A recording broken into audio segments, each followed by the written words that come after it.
That's because nobody wants to be caught dead there. And they have a new fire truck in his hometown, so they're going to use the old fire truck for false alarms. And his town is so small that the Masons and the Knights of Columbus formed a coalition, and they call themselves the Masonites.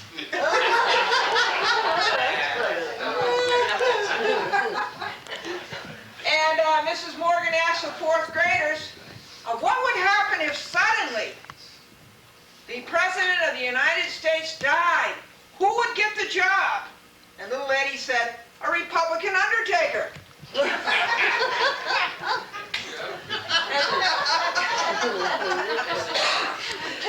And Billy said, Ma, is it true that I came for dust and I'm going back to dust? And his mother says, yes, that's what the Bible teaches us. And Billy says, well, how come when I go swimming I don't get muddy?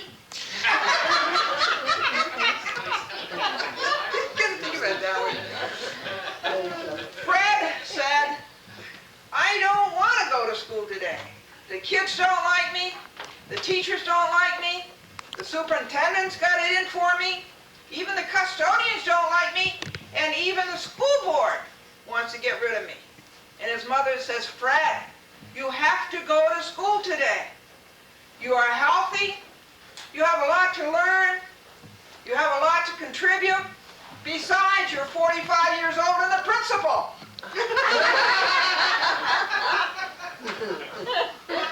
And Barbara is going through her cereal age. You know what the cereal age is, girls? No. You feel your corn more than you feel your oats.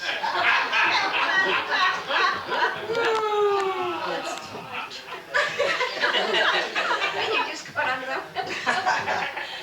Mary said that she just turned 24, and her mother-in-law says that's right. Yesterday she was 42. And now, boys, here's one for you. The athletes were in the locker room. They were talking about prestige. The first athlete says, prestige is, they come up to you and say, Williams, give me your autograph. And the second athlete says, no. Prestige is you're at the White House, the president sees you. He says, hi, Williams, how's the wife and kids? The third athlete says, no. Prestige is that you're at the Vatican and you have your picture taken with the Pope. The next day the picture comes out in the paper and people say, who's that fellow next to Williams wearing the beanie?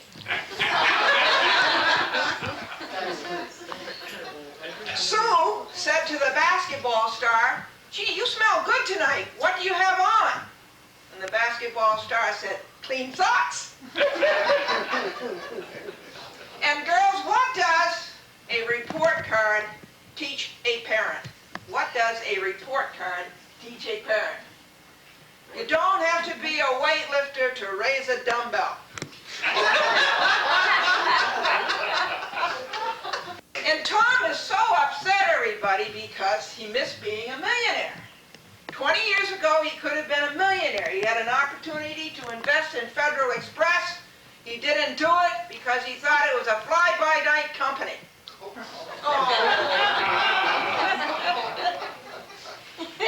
And Paul said to his son, son, with your absentee record, you will never grow up to be President of the United States. And his son says, yeah, Dad, but with all due respect, with my absentee record, I could make senator. Everybody, did you hear about the couple that got married so young that half of their wedding presents were manufactured by Mattel? And the supervisor said to his employees, don't worry, time heals all wounds. And one employee says, yeah, but time and a half heals them faster. And Mrs. Morgan wanted to instill in her children honesty. She's trying to teach them not to be a thief. And she says, listen, if I put my hands in a man's pocket and took out all of his money, what would I be? And little Dottie says, you'd be his wife.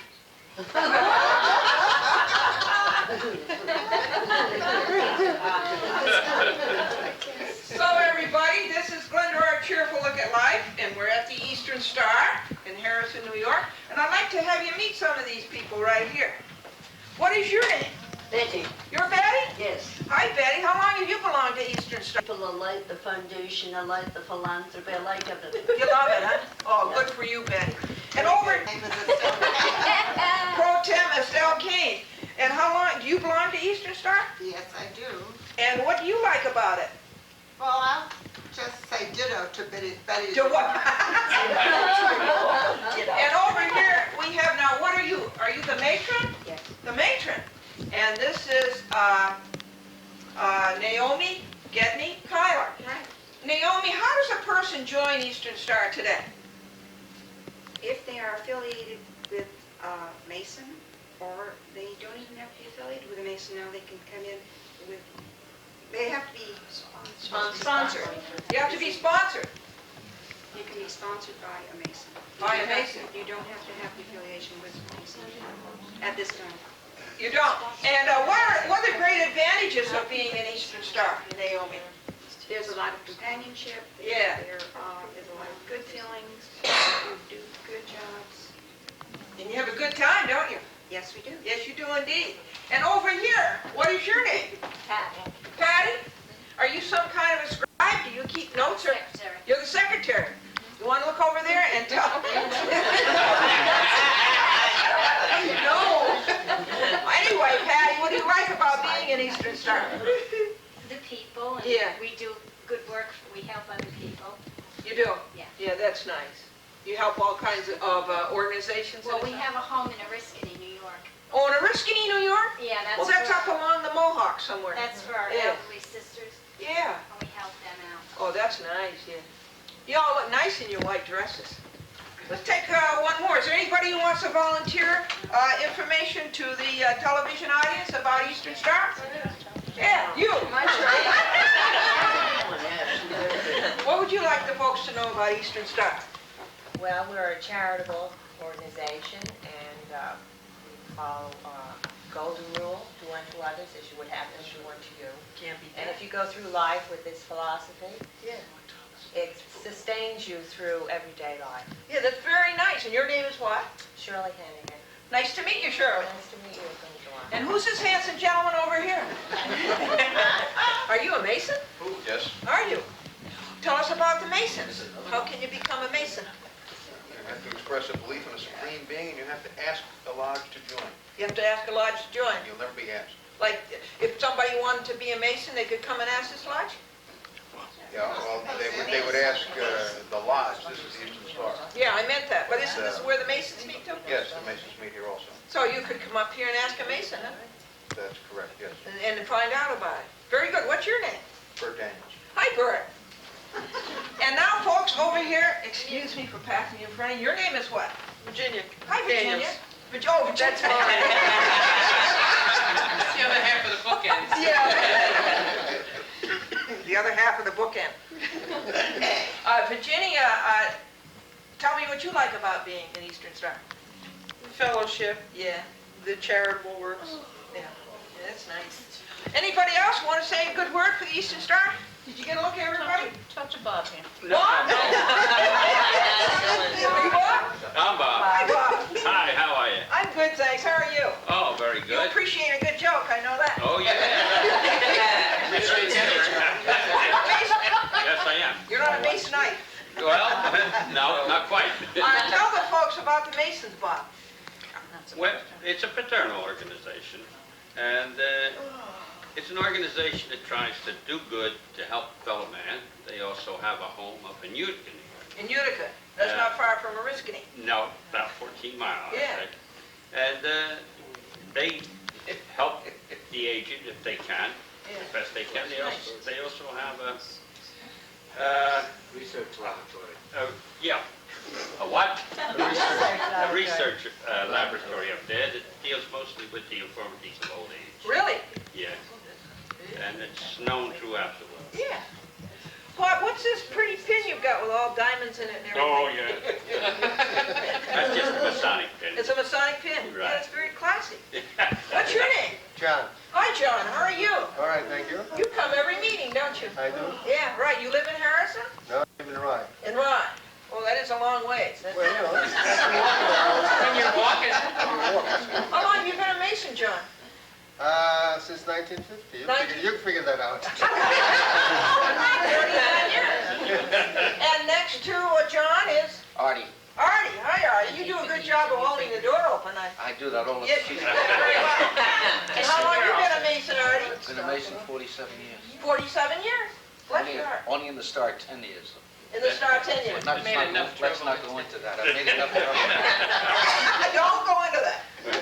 And this is Joe, right? No, Al. Al, hi, Al. How are you? Fine, how are you? And how long you been a Mason? 18 years. 18 years. I'm the baby. But you do all the work, though. I saw you putting up things. I'm sorry. That's all right. And and the Eastern Star next to Al. My name is Jane, and I've been a member 39 years. You enjoy it a lot, Jane? You bet. Yes. They see you through good and bad. And Aw, when you need somebody, they're always Hey, it's better than being married. Being married. I've been married 35 years. And over there, your name is what? Ruth. Hi, Ruth. Hi. Nice to have you. Where are you from? What are you doing? Oh, just around. She'll think you're a bag lady.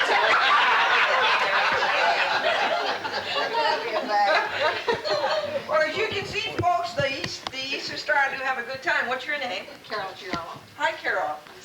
And whereabouts do you live? In the man. In Mamaroneck. Well, that's very good. You've been coming to this lodge a long time. About 9 years. Really? You like it, don't you? She has pretty blue eyes, folks. And we have over here, Kathy. hi, Kathy. How are you? Hi. Whereabouts do you live? I live in White Plains. In White Plains. And you've been with the Eastern Star how I've long? been with Eastern Star 24 years. Wow, really? And over next to Kathy? Priscilla, Hi, Priscilla. How long you been with Eastern Star? 39 years. Really? Jane, I went in after Jane. Did you? Yeah. And now we got just two more over here, folks. We'd like to have you meet. And your name is what? Edwina. Hi, Edwina. What do you like about Eastern Star? Companionship. Companionship, yeah. I should think it would be very nice. And Edwina, who's that pretty lady next to you? That's a light. Alida.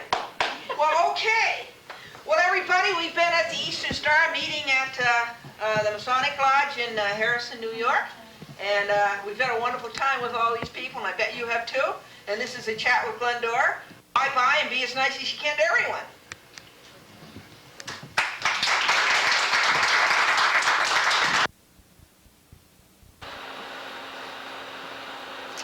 Boys and girls, Mr. Lou Cohen, who's the chairman, CEO, and president of Shepler's Western Wear, Inc., is going to tell you how he started his career and try to help you. Hi, Lou. How are you? Oh, I'm just fine, Glendora. How are you today? Wonderful. Thank you for calling up and helping us. Tell the boys and girls, won't you please, about Shepler's? Well, Shepler's is the world's largest Western wear store, and we also have the world's largest catalog as well. Do you? Yes, we do. And and you sell all over the world. Yes, we do. We sell just about all of the major countries that are around the world, and particularly in the English-speaking countries such as England and Canada and Australia. Because of the language barrier, that's where most of it is concentrated, but we do sell in all parts of the world. Lou, what do you enjoy most about your work? I enjoy working with people. I love working with people. And we have a wonderful collection of professional people in our organization, and this is really what makes a good company, a company that is successful. And Lou, you were born where? I beg your pardon? Where were you born? I was born in Brooklyn, New York. Whoopee! Yes. And did you go to school in Brooklyn? I went to Boys High School in Brooklyn, New York, and then I went to Syracuse University in upstate New York. Oh, good for you. And what did you take at Syracuse? I did business administration. Oh, and was that a good major? Oh, it's a wonderful major, an excellent broad background for anyone who is considering going into business. It is. Yes. And coming out of Syracuse, what did you do, Lou? I went to work for Uncle Sam for 2 years. I was in the Army. We thank you for doing that. Yes. And I'm very proud to do that. Did you learn a lot in the Army? I learned a very, very great deal about life and it's, how to get along with people, and it was a wonderful experience for me. Oh, that's good. And then from the Army? Then from the Army, I went to work on the training program at Bloomingdale's in New York City. Oh, really? Yes, I did. And I enjoyed it very much. It was a wonderful training ground. And I did such a good job there that a store in Los Angeles called me and invited me to go to work for them. That Bloomingdale's, that's heavier training than the Army gave you, right? That's right. But I enjoyed it. It was hard work, but it was very enjoyable. Yes. I went to work for Bullocks in Los Angeles. Oh, yes, good for you. Yes, excellent store. Yep. And then along the way, about 5 years later, I went to work for J.W. Robinson, also in Los Angeles. Oh. Another good store. And then again, I did such a good job that I got a call one day from the Hudson people in Detroit. Yeah. They asked me to come to work for them, which I did. Boy, you must have been good. Well, I worked hard. I think that's the major ingredient that people always notice, hard-working people. Work hard, boys and Work girls. hard, yes. And then from Hudson's in Detroit, you went where? And to Gimbel's in Milwaukee. Wow, yeah, you... Yes. These That was a wonderful place. We spent 10 years in Milwaukee. Oh, my. And it was a very wonderful experience for me. Oh, and then where did you go, Lou? Well, then Mr. Grace, who owned Sheplers at the time, was having some problems with Sheplers here in Wichita, and wanted me to come here and straighten things out. So he made me an offer that I couldn't refuse. And he brought me to Wichita, and then we put the team together, and we've been having a lot of fun ever since. Oh, and that was when? I came to Wichita in 1983. That's nice the way you've covered the whole United States, New York to Los Angeles to So we Detroit to enjoy very much. Wichita. We're living in the middle part of the country. We're wonderful people. And we love to come back and visit New York every once in a while. You bet. In your last 30 seconds, will you tell the boys and girls how they could get started on a good career? Well, I think education is very, very important. And I would highly recommend going to college and getting a good, solid education. And if you want to go into business, I think you should consider a business course, like business administration. And you can certainly major in the area that you prefer, but I think a good, solid, general education in business is very, very good. And I think the most important ingredient in success, as far as I'm concerned, is determining in your mind that you're going to be the best, and in order to do that, you have to work hard. Whoopee! That's nice. Mr. Lou Cohen, boys and girls, helping you choose a career. Chairman and Chief Executive Officer and President of Sheplers. Thanks a lot, Lou, for helping the kids on a chat with Glendora. Well, you're very welcome. Tech Corporation does. Yes, our primary products are silicon wafers. We make them from the crystal, single crystal silicon, and we produce a nice shiny wafer about 4 to 6 inches in diameter. And these wafers are used as primary raw material for integrated circuits to make computers. Oh, that's wonderful. How did it all come about?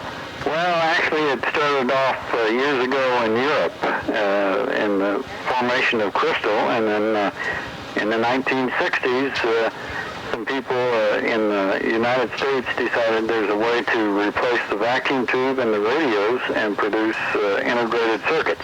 Thank heaven, they're so much lighter now. This is why you can walk down the street, boys and girls, with a recorder in your hand, right? Well, a recorder or a handheld calculator, or can even play games on the TV. There you are. Stanley, you were born where? I was born in Kansas. Kansas, and did you go to school in Kansas? Yes, actually, I went to school and became a chemical engineer from the University of Kansas. Wonderful. Is that a good major? Would you recommend it? Absolutely. Uh-huh. Any engineering or scientific discipline's good. And Stanley, what do you enjoy most about your work? Oh, primarily the people. The people? People make everything. Yeah. People make machines run, people make products, people make friends. Yeah. Stanley, what were your jobs after you got out of the University of Kansas until you became CEO and president of Tech? Well, for the first 18 years, I worked for Monsanto Company, a big chemical company out of St. Louis, Missouri. Right. And after that 18 years, I joined a small private company called Siltec Corporation. Oh, that's this one. And that's this one. Then we went public in 1980, 81 time frame. Are you public? Yeah, no, actually 3 years ago, I sold the company to 3 Japanese companies. I see. And we're now owned by 3 Japanese companies. Their sales range, it says here, is $40 to $59 million a year, boys and girls. Is that right? Actually, it's a little more than that. We've had some nice growth. Oh, that's good. Thanks to you, the president. Thanks to all of the people. Now, good hard work makes things easier for the future. Right. Stanley, you're going to Japan when? I'll be leaving next Saturday. Next Saturday. And then how long will you be gone? I'll be there about 2 weeks. That's pretty exciting, isn't it? Oh, yes. I always meet such interesting people and so many things to do. You were so nice to help the kids before you left. I want to thank you very much, Stanley Myers, Chief Executive Officer and President of Siltec Corporation, on a chat with Glendora. Thank you very much for having me on. All the best, Stan. Bye now. Bye. I'd like to have you meet Leo Greenland, who is the Chairman and Chief Executive Officer of Smith Greenland Incorporated. Hi, Leo. How are you? Hi, Glendora. I'm okay. How are you? Oh, good, thanks, and thanks for helping out the kids. You want to tell the boys and girls what Smith Greenland is? Yes, we are an advertising agency located in New York City, and we produce advertising for all media, including television. Some of the young people might have seen our commercial for Ovaltine, among others. And we also do work for the Guinness Company in England. And for Citibank in New York, and throughout the United States. It must be fun, is it? And we also do work for the vitamin people, the Hoffman LaRoche people. Hoffman LaRoche. Yes, there is fun in it, although it is hard work. It's hard work? Yes. Sounds like fun. What do you enjoy most about the work, Leo? Well, the thing I enjoy most is that when you really enjoy what you are doing, the hard work becomes a pleasure. Because you're doing what you like to do. Leo, where were you born? I was born in the Bronx, New York. Oh, nice. And did you go to school there? I went to PS 64 and DeWitt Clinton High School. Hey, DeWitt Clinton. A lot of famous people have been on this program from there, Leo. And then where did you go to college? Well, I really never matriculated in college. I went to the New School for Social Research, and then I went into the Army. Oh, thank you for doing that. And after I helped win World War II... Oh, that was nice. We went to work. And that doesn't mean I have ever stopped learning. But I encourage all the young people to go to college. Encourage them to go to college. And what were your jobs, some of them, until you started this agency? Well, I was in the art antique business and in the auction business, where I was active in the advertising of different works of art in the auction business. And I enjoyed advertising, always wanted to be in advertising, and my career evolved into becoming a writer, and I started as a writer in advertising. You did? Yeah, and creative. Leo, what advice would you give a youngster to start on an advertising career today? Well, they should have as broad-based an education as possible. Broad-based education?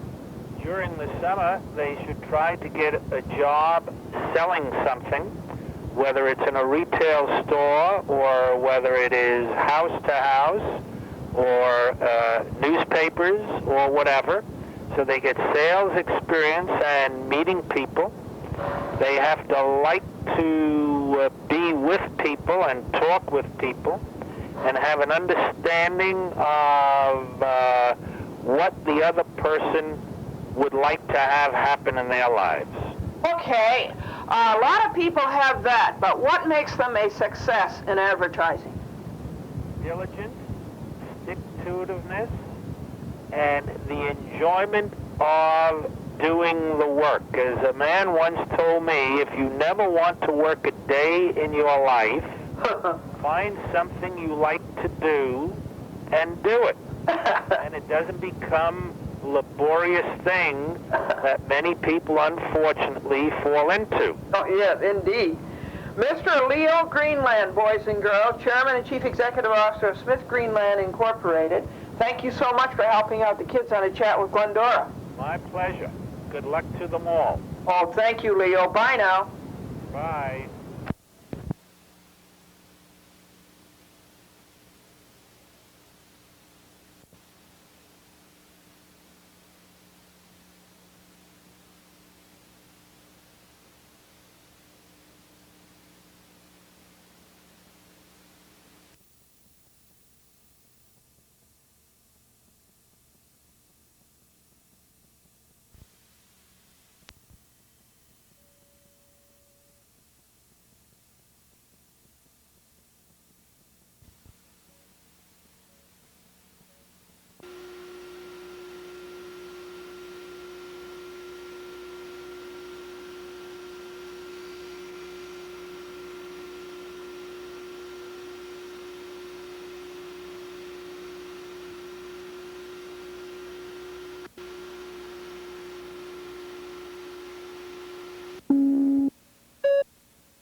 Boys and girls, I'd like to have you meet Frank Smith, who is Chairman of the Board and Chief Executive Officer of Dr. T.C. Smith Company Incorporated. Just fine. How are you? Oh, good, thanks. Frank, tell the boys and girls what Dr. T.C. Smith Company Incorporated is. We're a distributor of pharmaceuticals and healthcare items in North and South Carolina.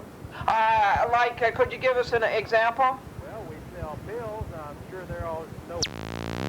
Oh, I see. All that sort of thing is we make sure the drugstores and hospitals in our area have plenty of stock of these items to sell. I see. A distributor buys them from the manufacturer and then sells them to the stores. Exactly. Oh, very good. Frank, what do you enjoy most about your work? Well, I think I enjoy the working with the people that work for me here. We've got a lot of employees that have been with us a long time, and we just work together to satisfy a customer need out there. We support the healthcare function of our area, and that's very rewarding. Yeah, to keep it going, huh, and keep it successful? That's right. Frank, where were you born? Where? Yes, where? In Asheville, North Carolina. I'm a native of my hometown here. Are you really? That's wonderful. And did you go to school there in Asheville? Yes, I went to high school here, and then I went to North Carolina State down in the middle part of North Carolina. Oh, good for you. And what did you take in college? I took applied mathematics. Yeah? And is that a good major? Well, I think so. If you like math, it is. Uh-huh, uh-huh. If you don't like math, I don't recommend it. Frank, what did you do? Come back and work for the family business when you got out of North Carolina State? That's exactly right. Uh-huh. And how did you Fourth start? generation in the company. Fourth. Uh-huh. And how did you start out? Well, I started out just working in the warehouse filling orders, and then I became a buyer. A buyer? That's right. And I bought the merchandise and was responsible for making sure we always had the items in stock. Yeah, that must have been interesting. It really was. Yeah, and then from a buyer you became? I became sales manager. Yeah. And then I became president, and then I became chairman. Oh, I think that's wonderful. Frank, what advice would you give a boy or a girl to get along on a career today? Well, I think the first thing is to find out something that they really like to do. I think it's really important if you're going to succeed in a job to enjoy what you're doing. Enjoy what you are doing. That's right. So don't go out just looking for something that's the highest paying job or the most glamorous thing you can find, but find something that you really have some knowledge of or have some desire to participate in, something that you'll enjoy day in and day out. Take the time to find something you enjoy. Right. Okay, I guess you could work at any job until you found out what it was that you really enjoyed. You just can't put all the energy into something that you need to do to really succeed unless you really enjoy what you're doing. Yeah, that's right. And I guess you're not going to succeed unless you do put in all your energy. That's right. No, well, some people are lucky, but it's a darn few. Well, anything else to say to the youth, Frank Smith? Well, I think if they keep plugging and working hard, they can make as great a success of themselves as they want to do. I certainly had an advantage by being in a family business and having a place to start, but anybody can make that success if they try or work hard at it and stay in school and get a good education. Well, you had to keep it going. You couldn't let it... Oh, exactly. Yeah, you couldn't let it fail, so you had plenty of responsibility. I have. Okay, Mr. Frank Smith, Chairman and Chief Executive Officer of Dr. T.C. Smith Company Incorporated. Thanks for being on a chat with Glendora and helping the boys and girls. Oh, you're very welcome. Take care, Frank. Bye. Bye.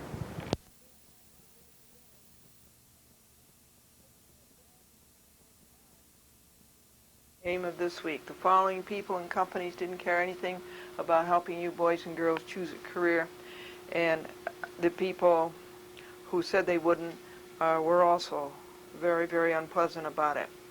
Company, Rayovac Corporation, Thomas Pyle, Chairman and Chief Executive Officer. The Okanite Company,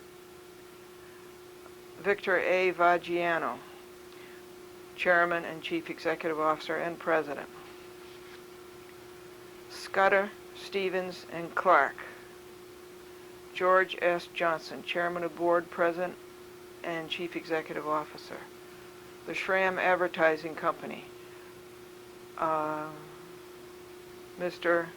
Weinstein, Ira P. Weinstein, said he would do the interview, and then he went back on his word. With no notice, no show, no make good, and no apology. The National Gypsum Company, Fortune 500, 251. Mr. John P. Hayes, Chairman and Chief Executive Officer. McGraw-Hill, Fortune 500, 211. Joseph L. Dion, Chairman, President, and CEO.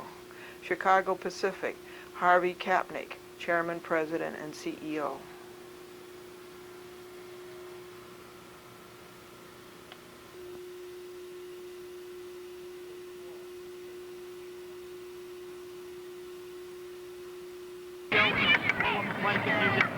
Gee, it's a good thing those guys are bow-legged. We couldn't see what was going on. Well, there's a boy down. He probably had the wind knocked out of him. And they're looking at his eyes just for a quick check. It's one of the things I could point out about Pop Warner. It's a controlled. Have these controls for me. Warner also provides for commissioners, and while they're recruited locally, they work for the federation or for the national organization. Are they over there? And none of them are here right now. No. But they're required to make sure that everything is played according to Pop Warner rules and regulations. The weigh-ins, make sure the boys weigh in properly, that they make the weights, that they're not overweight or underweight, that the ages are there. They have their doctor's certificate allowing them to play. You mean they're all Birth PhDs? Very good. Not all of them. Oh boy, folks, here's a ball for us. I see. So you have to make sure they follow all the Pop Warner regulations. Correct. Hi there, everybody. It's Chat with Glendora, Colonial Cablevision Channel 12. And we're at the Methodist Church in South Glens Falls, and that's where the Sweet Adelines meet. You better believe it. Now, you're the Director. You're the director, and your name is? Nancy Nevins. And Nancy, you're from where? I'm from Lake Luzerne. Lake Luzerne. You're Yes, a devoted Adeline, aren't you? You better believe that. This is such a wonderful group. Do you have to pay to join it? Well, there are certain dues, yes.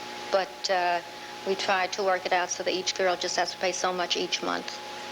And can anybody come? Or do you have to have a wonderful you have to be a wonderful singer? Or? No, you just really have to know how to carry a tune. Most It's international, or national anyway. Yes, it is. It's not international? It's international. Yeah, and right. they have now they have some choruses over in England, the Panama Canal Zone, right? Canada. We're all over. In fact, in '76, the International Convention will be over in England. It will? And we're hoping that we get the opportunity to go. On the 200th anniversary of the freedom of the United States, they're going to have their anniversary in England? We'll have to see about that. I don't think they realize that. Nancy Nevins, we've heard their first song and we just loved it.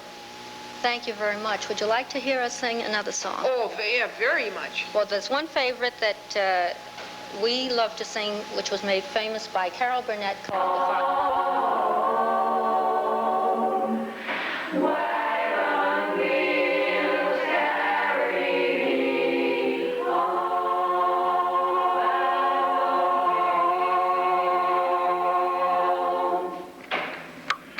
Nancy Nevins, now if anybody wants to join Sweet Adelines, and I should think every woman would, just come down to the Methodist Church in South Glens Falls. That's right on Main Street here. Every Wednesday night at 7:30 we meet.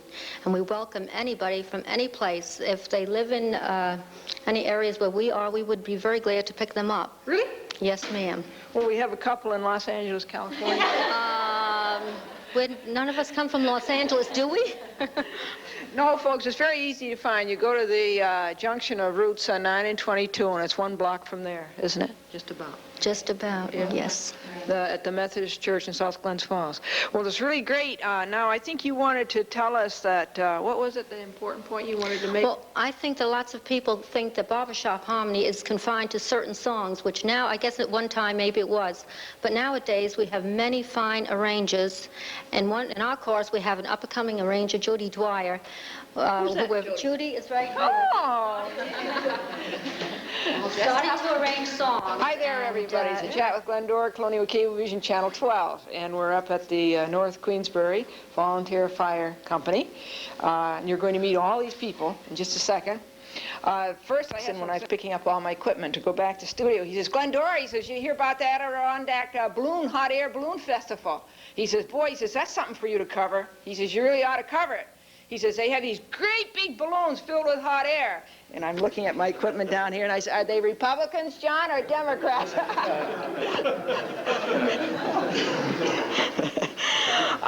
Oh, and this was so funny. This happened just day before yesterday. This cutest kid, I was up to Hudson Falls taping at the United Methodist Church. They were having an arts and crafts program for the summer. And this young boy, he was 14 years old, and he was around helping me. He was so alert. And he was so helpful, and he worked so hard, you know. These are all things you don't find. And so I was very impressed by him. So I said, well, won't you come down and I'll teach you how to cablecast. So he came down to the studio, and I was teaching him, and he's so bright-eyed, you know, ready laughter, and, you know, smiling all the time. And there was a moment when everything was going fine, when we were cablecasting, and I said to him, have you given any thought as to what you'd like to pursue as a career? And with the same bright smile, you know, those bright eyes, he says, yes, I'm going to be a mortician.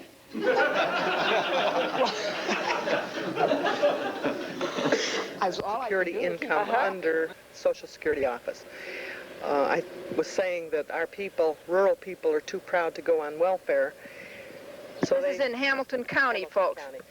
So I've never been able to get them to accept a public assistance check. But I was able to get them to sign up for the supplemental security income, as being their average Social Security is $80 a month. I see. Because there's no stigma attached to it. It's not administered by the welfare department. I see. This makes quite a difference. Oh, yeah.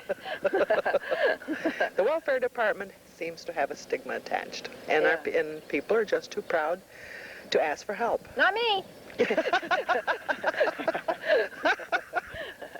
I see, and so, but you can get them to take this SSI check. Yes, because it's administered by the Social Security Office. It's a federal program.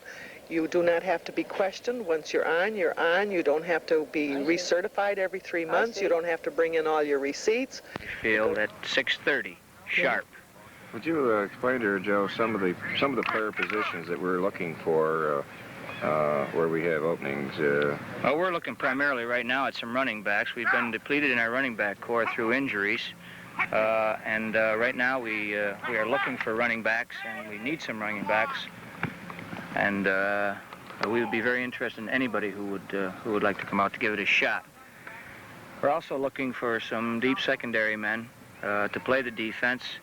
We have been again hit here with injuries, and we could use some help in this particular position. I'm a running back. I had to run back twice tonight, Joe, for stuff I forgot.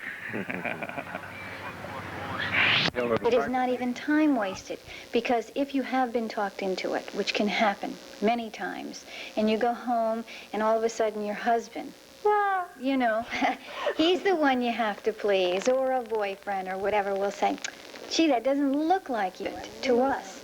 You can add a scarf, put a piece of jewelry with it. When you take it off, you know it's simple. It's a little bit more ruddy. They determine how to select this, the form. And when they have done this, it will then determine the hairstyles that they're either limited or unlimited with. Now, A real genuine model, right? Thank you. It's been wonderful being on. I think you've helped a great many people, and you really have been an asset to our area. No question about it. Oh, thank you. You're welcome. I'm just, pleased you asked me on. Just one more thing, folks. I was thinking, when Barbara was talking about Irma Nordquist and doing the yoga, I thought if the people did the yoga without their clothes on, that'd be Yoga Bear. She's a comedian, too. No, it's the only way I can get through it all, folks. Well, we'll see. It's been a chat with Glendora, Colonial Cablevision, Channel 12. Bye-bye, and be so nice you can to everyone. Bye-bye, Barbara Bye, Delson. and thank you very much. Our pleasure. Bye. We're in New York City today, and we're at 230 Park Avenue, and we're talking to Lillian Roberts, who has a Lillian Roberts Personnel Agency. Hi, Lillian. Hello, nice to meet you. Oh, it's good to meet you. Lillian, won't you tell us what your work consists of here at the agency?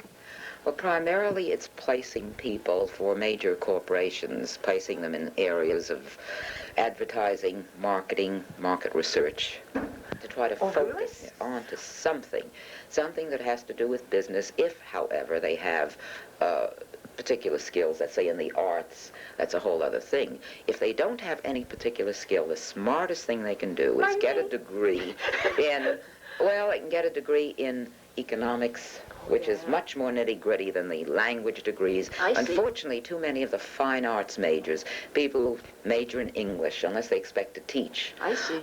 This doesn't mean very much in business. But if they would have psychology, sociology, economics, statistics, anybody with a good figure aptitude should pursue that. You have a pretty nice figure, Lil. Well, that's not the kind of figures we're talking about. But even they could major in accounting or business administration? Accounting is an excellent area. Hey, this is true.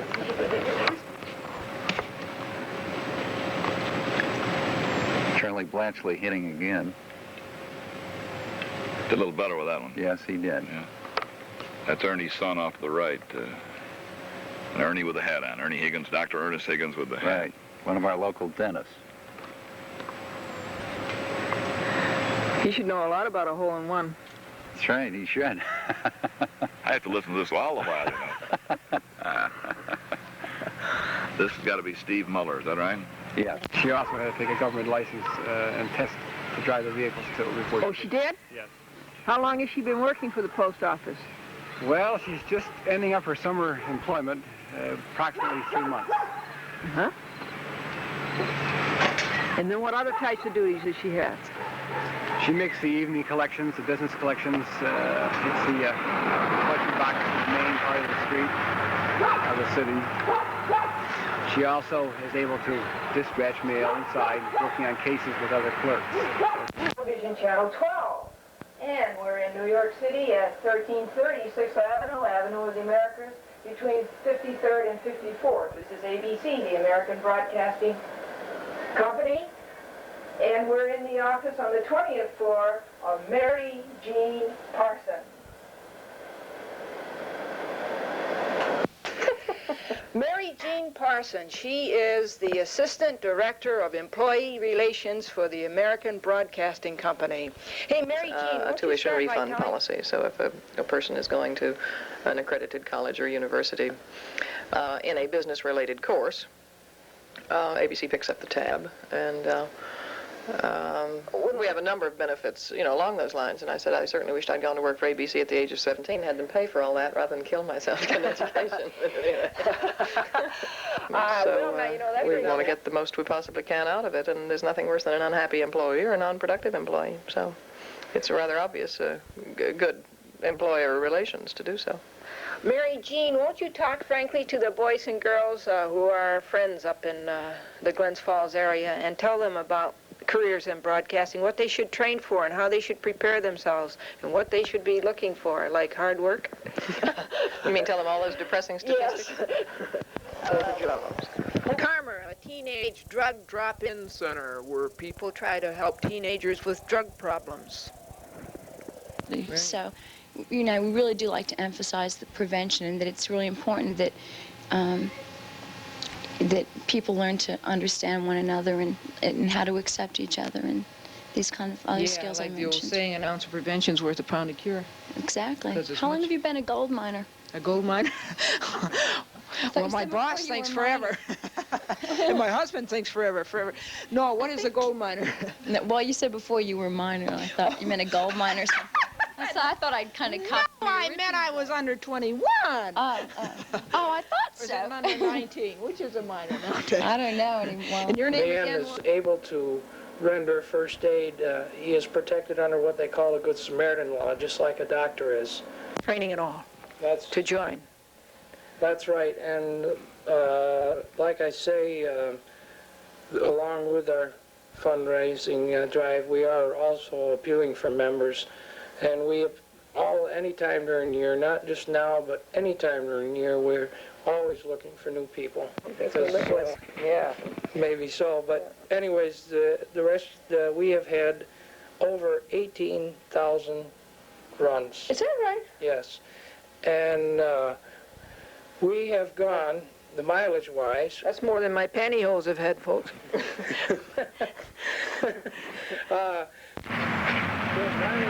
What kind of a dance is that over there?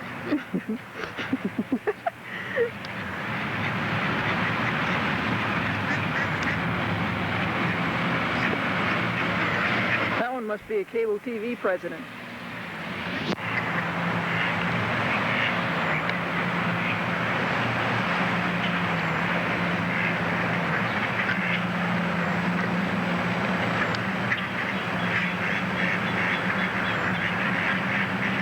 That's where they sign up for unemployment.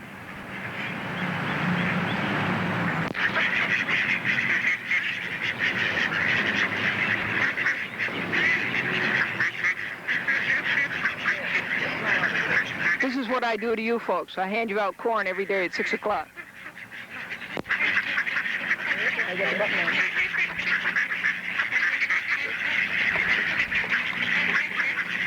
Quack, quack, quack. It sounds like a meeting of the American Medical Association. I called up this fellow about my tape recorder. He's a place that fixes videotape recorders, and I said, is Bob there? He says, no. And I said, is Lillian there? He says, no. And I said, is John there? He says, no. He says, there's nobody here but us chickens. And I told him, I says, I've seen you and you ain't no chicken. I went in to do a program for this group, and it was held in a rather nice lounge, cocktail lounge, and my mother went along with me for company, And as I came in the door, you know, with all my equipment, one of the guys sitting at the end of the table, he says, "Here comes the floor show." He says, "I want the one on the left." He was talking about my mother.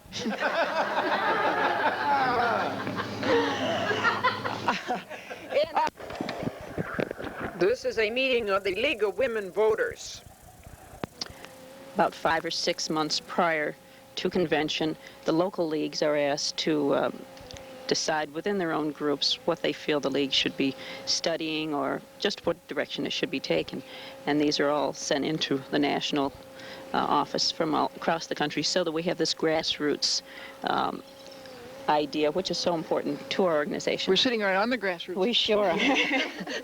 And Glendora, would you come to the microphone, please? Oh, thank you, Elena.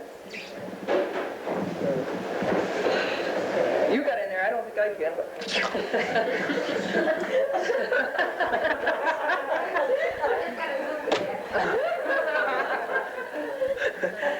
Elena, folks, we're very happy to announce that we are at the meeting of the, what's the name of this group? Hudson Falls Business and Professional Women. The Hudson Falls Business and Professional Women. And I'd like to have you meet some of these distinguished people in just a second. First of all, we have our president, and this is Elena DeSalle. Hi, Elena. Hello, Glendora. Did I strangle you? Elena, won't you tell us how your great group is behaving? Very well. I'm very proud of all the girls in our club. I think we have a tremendous club here. Tonight we've got a few prospective members that we're hoping to join our club. Those are the ones under the table. No.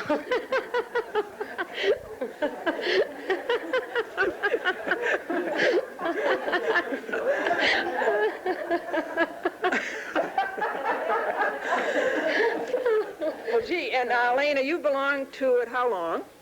Oh, let me think. Now, this is possibly 6, 7 years. Really? Yes. So I guess you think it's a pretty good thing. Yes, I do. Is your club roomy enough for some more members? Definitely. We love new members. You know, small ones, not necessarily fat ones, you know, just... Any kind of member, as long as they're working women in the area, we would love and extend great welcome, too. Just have to be a working woman in this area. Right. And people that are working in any type of business, and it's quite a nice fellowship to work with in a club with professional and business women. I saw some of the fellowship that came in before the supper. That's called a social hour. Oh, it's been a chat with Glendora for Colonial Cablevision. We've been at a meeting of the Business and Professional Women's Club in Hudson Falls. We've enjoyed it very much, and we thank you so much for being with us. Bye-bye, everybody, and be as nice as you can to everyone. Glendora, Colonial Cablevision, Channel 12. We're at the, where are we at? Washington County Cooperative Extension Service. And the Annex. Right, at the Annex. Right. And this is Nancy Winkler. Hi, Nancy. Hi. Nancy, your job, you're the big chief. No, I'm the second chief. You're the second chief? What's the job of the second chief? I'm the instructor in textiles and clothing for Washington County. And today you've all been making pants? Right. Yes. For men and women. For men and women? Right. The same pair? No. They have their choice. I see now, like this woman over here, her name is right there. She was cutting out this pair. Right. That looks like a pair of pants for men? No, she's making a pair of Bermuda shorts for herself. Ah! And her name is what? I'm sorry. Mrs. Clark. Mrs. Christine Clark. Good, Christine. And how often do you have your sewing class? It varies. This one's a pants class, and this is for 4 weeks. It's going to take 4 weeks to make pants? Right. Right. Then it'll take 4 weeks to decide who's going to wear them? No. It's a wonderful thing, isn't it? Yes. So. And over here, won't you tell us about your coming into the extension, what you learned to do when you first came? I first made a shirt for my husband. And Yes? So I decided to come out and make pants for him, I hope. Yeah, you went a long time there without pants, didn't you? Yes. I hold a pair to fit him. Now let's talk to some other sewer. Tell us how you got started, won't you, please? The food lesson. The food They lesson? had a food demonstration, yeah. Oh, really? Tell me about that. Well, it was very good. Mrs. Kirk had the demonstration. Yes. And then we all ate the food. Mrs. Kirk is a good cook? And it was very good. Yeah, really? Yeah, it was very You good. didn't eat too much? You look kind of nice. I still could put some more on. Thank you. And how long ago was that you ate?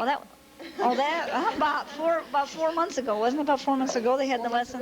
Yeah. Oh yeah, I understand. So see, we can be in Saratoga County is very good too, but I mean, this is much easier to get to. Sure. The distance is shorter. Yeah, right. You put in a good word for them. Nancy's going to finish your pants for you. All right, good. Can you stand up, hon, so I can see you? Tell me how you got interested in extension. I wanted to know, could you tell me about the cost? The women might be wondering about the cost. Well, there's only $1. Really? Mm-hmm. And that's good for how long? For the whole course. Really? For the course of the pants. For the pants? Mm-hmm. Well, that's pretty good. And you get your own material, and you pick out your own pattern. Yes. Yeah, right. Did you pick out an easy pattern? No. That's probably where the women need the help the most, is picking out an easy pattern. No, I thought that it would be better for me to pick out one that was a little more difficult for me, because then I'd have the help. Yeah, well, that's good thinking. For $1, that's pretty good. Yeah, who else would like to talk to us on behalf of the extension? Okay, I'll go find somebody.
Taking care of the camera for us.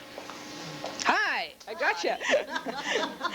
Why did I pick on you? I don't know. Oh, I think you have such a nice face. Won't you tell me what you think of the course? Well, it's the first time, but I think it's excellent. We have an excellent teacher. That would be Nancy Winkler? That would be Nancy Winkler. You know, you hear the expression, you know, always getting a new wrinkle on something. She's always getting a new winkle, right? Fitting pants to your figure. Did that come with the course? That came with the course. This is, oh, we got a whole lot of handouts for $1. Did? Tell me some more of them. Can you think of some more of them then? Oh, gosh. Fitting the pants, wasn't it? Yeah? Oh, boy. Here's one, folks. Fashion and fit. Yeah. Sometimes your husbands have a fit at your fashion, right? All right. Where did you train? Real smart. I went a student at Drexel University in Philadelphia, and I got my master's at Michigan State. Did you really? Yes. And how'd you happen to end up in our nice area? I got married. Folks, Don, about the disaster program? Well, we are on call 24 hours a day, 7 days a week, 365 days a year. It's worse than working for cable.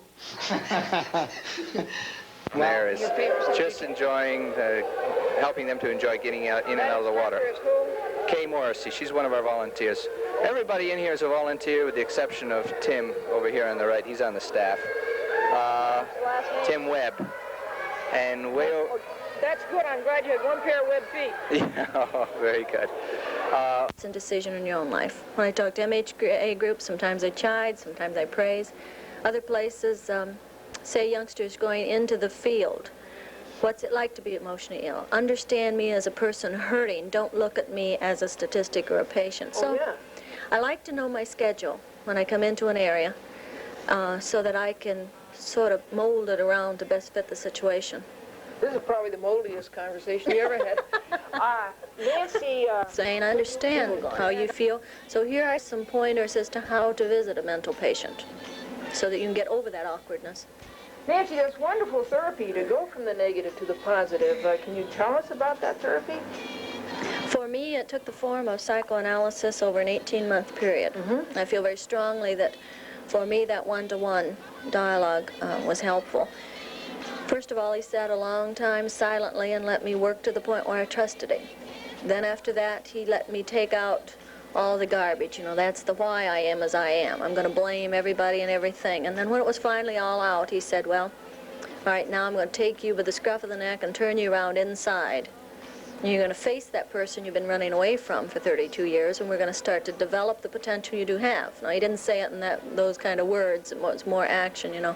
But essentially, that's what it's all about. And then it's starting to build from that basic idea of having a good self-image up through what you need to be emotionally mature. So it's very time-consuming. You know, that's why we need clinics and satellite clinics and outlying neighborhood clinics so that these people have an opportunity in their own neighborhood to get this kind of dialogue with someone prepared to help them. You know, long gone is this idea that we should take them off someplace and isolate them, and that somehow in this institutionalization and this false world we build up, that they on their own are going to recover. And we need to keep them out in the community, keep them where they're familiar, and then help them to talk their way through this, to think better of themselves. Good message, Nancy. How long ago was this, 18 months? I went into the hospital in November of 1967, stayed about 8 weeks, then came out and went through 18 months of this really concentrated analysis. But I figure it did take the 3 to 5 years, that predicted time, for me to most of the time be in control. I'm no superhuman being, you know. I still have my bad days. Hey, you know what, folks? That means it takes 18 months of psychoanalysis for a woman to tell how old she is. Right, Nan? Did that slip out? Yeah. No, you know, I don't. Now, Carol, anything else you want the folks to know? Well, that I thank them for all of those people who are helping. Nice. This is National Volunteer Week. This week, the end of April. And Does that mean I don't get paid this week? Everything I do is on a volunteer basis? I need to introduce Glendora Folsom, who is married and is a resident of Buffalo, New York. Glendora has worked in television since the 1950s. She has worked for NBC Studios in Hollywood, California, in script services, and is very familiar with Bob Hope and Red Skelton. Worked with Channel 4 in Boston, Massachusetts, and also associated with Channel 6 in Schenectady, New York. You probably remember the Glendora show on Channel 6. Now, Glendora works with Colonial Cablevision and can be seen on our Channel 12 Monday through Friday at 6 p.m. It's my pleasure to introduce Glendora Folsom. Well, thank you, Phil.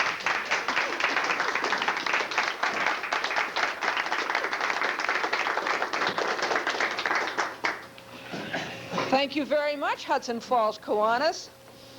Bill Goodrich, I was wondering if you'd come on up and sort of tell the folks about some of the functions, what Kiwanis is and what Kiwanis does and all that? Can you do that? Or is it too late in the evening for you to do It's getting there. Oh, I can hold it for you. I can hold it. And we give these activities in our club top priority. Kiwanis is a definite force for good in our community, and I think that's why all of our membership belongs. So we have programmed 5 of the fellows here tonight who are going to tell you a little bit more about each activity that Kiwanis is involved in, and hopefully your audience will get to know a little bit more about Kiwanis. We're very proud to have this opportunity. I think you spoke very, very well, Bill Goodrich. I use your sneakers and your tires and all those things. Would you say that Dr. Lee Potvin, Michael? Lee, you're right. Mitchell. Right, Mitchell is your Lee's real okay, name, exactly. but you'd rather have people call you Lee. Okay. Mitchell, could you tell us about Thank you, Lee. some of your My bench deck is plank and then capped top and bottom. What fascinates you about this, Gene? It's just the warmth of wood. Something that we can't seem to produce anything that has a cellular structure like wood. It's just, you know yourself, the beauty of wood that people use. Oh, I do. I have it between my ears, Gene. Would you be so kind? For about 10% of it. In other words, I use it strictly for outlining. And everything else is hand cut. Because each thing, such as the chisels that were designed out of Europe by the wood carvers, each one had its own purpose. Each chisel fit a certain area. So therefore, it's just a matter of literally slicing it out to fit that area. Gene, in the cable TV business, I've met a lot of chiselers, but I've never seen one work so hard as you do. I wondered, all of a sudden you found out that you were being considered for editor and publisher of Saratoga Tri-County News.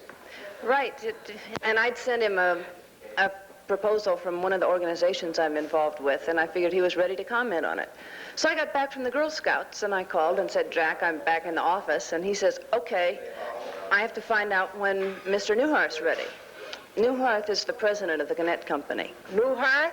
Right. Terrible. It sounds a lot like Newhouse. Okay. No relation. So, you know, folks, the Tri-County News really does a wonderful job on listening the programs for a chat with Glendora. I know several of you have asked me, you know, where am I going to find out when the programs are on? Is it listed in the newspaper? Yes, it's listed in the Tri-County News, and you really do a good job. Good. Thank you. And we carry the cable listings in all editions of the paper. You do? Because we think people ought to know what the potential of cable is. Yeah. And you're certainly one of the people who shows them by getting out and finding out so much and giving people a chance to visit like this. What do you think the potential of cable is, Christy? Oh, a lot of potential in adult education courses, or naturally the old movies and all of the sports and things that people want to see. Yeah. And who knows, over the long run, it may be how newspapers are carried to the homes. How would that work? There's a lot of discussion, Glendora, about over the long haul, because the logistics simply of the newspaper distribution get harder and harder to tackle. Oh. And the cost of everything from gasoline to the time that the carriers and the motor route drivers put in on it. And it just may, over the next 10 or 15 or 20 years, get so expensive that it would be a lot more convenient for everybody if we could zip it into the house on a cable. My goodness. And have it come out as a little piece of microfilm, or simply have it come out as words moving on a screen with an index. Yeah. And it's some of the same kind of technology that is used right in the newspaper business now in production. But there's no reason why the computers and things can't just feed it right into the reader's home. See it on your television screen, or flash it on your wall like slides or something like that. I see, like the newspaper would lease a channel. Right. And it'd be their own channel, and they'd have their newspaper. Or the cable commission would say you had to let the newspaper have a channel. Do you think there's possibly too much air conditioning? Yes. Sometimes you do, right? I certainly do. Sometimes you feel like you're getting a cold, a summer cold? Yes, I do. Yes, What do you I feel, agree with you in that. Always carry a sweater, a jacket of some kind. Right, and sometimes it's so cold in air conditioning you have to carry a snowmobile suit. Oh, that's true. Very Right, true. belonging to the hospital guild. Oh, we feel we're doing a lot of good work for the hospital. Do you so, ladies? Oh, we make these fancy little clowns and things for our bazaar in the fall of the year. My mother made a fancy little clown. It was me. Girls, what do you think? Do you think we have too much air conditioning at times? It all depends on the conditions. That's right. Do Well, you think that we have too much? sometimes, yes, I do think so. Sometimes you get a little cold, huh? That's right. What do you? Some places, yes. Not too much, but too cold at times. It should be cut down. Yeah. We need it, because if you don't have it at all, it's stifling. But when you need it, it shouldn't be quite as cold in some places. It can give you the chills sometimes. You can bet. It? So can watching my program. I don't think so. I doubt that. Thank you very much for. Yes, I think so. What do you think? Yes, I think so. I noticed that you ladies, even though it's a lovely, lovely, lovely summer, warm day, that you did carry your sweaters. Well, we thought that the air conditioning might be on and we'd have to put them on. Yeah, we thought Well, really, I haven't noticed it myself. I don't mind it. Oh, it has to be really icy. Icy, yeah. And if I wear a long sleeve, dress, it doesn't matter. Doesn't matter. No, but I don't mind it. In fact, I like it. If you wear a long sleeve dress, you don't have to wash your elbows either. Do you sometimes think it gets a little cold? I do in some places. In restaurants, I think it's bad. Hey, folks, this has been a chat with Glendora, and we thank you very much for joining us. Bye-bye, and be as nice as you can to everybody. Hi there, everybody. This is a chat with Glendora. How do you think we're coming with our littering problem? I think so. Good I news, think we're ladies, making today. a lot. You don't see litter around the way you used to. I'd like You to do? I see don't from a think so. Maybe boating down- angle because we're boaters. And we noticed a tremendous improvement. When we got into boating, people would just say, put a hole in both ends of your can and throw it in the water and all. And you never realized, what a lot of litter that would cause. And even as they're throwing garbage overboard and all, now you don't see people doing that. And the waters are much improved. They really Well, I think are. the younger children, surprisingly, are very conscious about it. And I know my children are very careful to put their sucker wrappers or candy bar wrappers. If they don't have a place to put them, they keep them until they get home. But many places that I've noticed, they don't have enough receptacles around. More litter I think baskets, this right? is true. And your kids keep you from littering, do they? Oh, they certainly do. Now I notice the children are, I think being aware of it is mostly conquering a lot of the problem that, so. Well, I hope so, yes. It's a lot better than it was. feel in I traveling think that they- people are more conscious about littering the highways. You don't see people throwing things out of the windows of the cars anymore.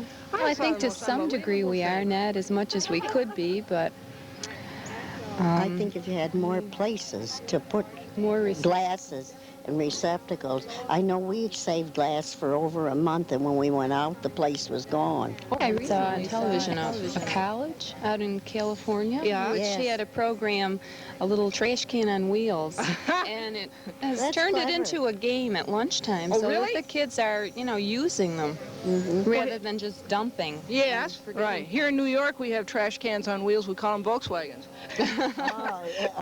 Yeah, I don't think it has worsened any, if that's encouraging. Yeah, that's encouraging. But I also think that, like so many other things, the popularity of the litter program is over and people aren't paying as much attention to it. Hi there, everybody. It's a chat with Glendora, and how are you today? You girls give me your opinion on my question for today. Do you think the stock market will crash again the way it did in 1929? Do you think that'll ever happen again? Since that was before my time, I really don't know too much about it. I sincerely hope not. Do you think there's any indication that it will, though? Well, it's been going up the last couple of days. I hope it stays up there. You own stock? No. No, not like that. Not like Never that like that again. Tell us whether you think the stock market will crash again the way it did in 1929? Well, supposedly they tell us that it's governed by the government now, and it can't, so That I don't clinches know. it. Then it will. What do you think? I don't think it will. Sincerely hope not. You remember the one in 29? No, my grandfather told me. Oh, yeah. But I hope not, because I think we're due for some good times now before we have some bad ones. What do you think? Well, I guess as long as the bulls and bears do their jobs, we're all right. They're football teams, aren't they? I don't think so. You don't think so? Well, we have certain unstable things in the country today, but I really don't think the stock market will go. And what do you think? Well, the economists say that they have control, so we won't have another one. The economists said that? Mm-hmm. They're the ones who caused the last one. Well, I don't know. Very much for being with us. This has been a chat with Glendora. Everybody, bye-bye, and be as nice as you can to everyone. Chat with Glendora, how are you today? We're going to talk to some grandmothers, and we're also going to find out what people think about changing our holidays around. Hi there. About Americans changing the holidays all around. I don't like it at all, and I think that they were on a certain date, they should be kept that same day. Like Memorial Day should be on its regular day. Mm-hmm. What do you think? I think the same thing. Yeah. And Lincoln's birthday? Yeah. Yeah. Mm-hmm. And Washington's birthday? Yeah. Your name is Mrs. Bush? Mrs. Bush. That'd be a good name for me because I'm bushed all the time. My age, every day is Sunday, so every day could be a holiday as far as I'm concerned. So it makes no difference to me. Way to change Washington's birthday and Lincoln's birthday, Memorial Day. What do you think of that? Well, in a way, I don't like it after celebrating on the regular day for so many years, but it really doesn't make too much difference to me now that I am older. How many of you grandmothers drive motorcycles? Any of you? Oh no, I use a cane. It's safer. I think they raise the cane a little too. You can say that.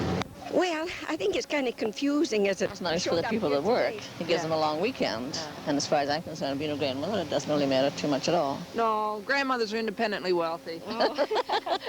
I think wealthy with our time, let's put it that way.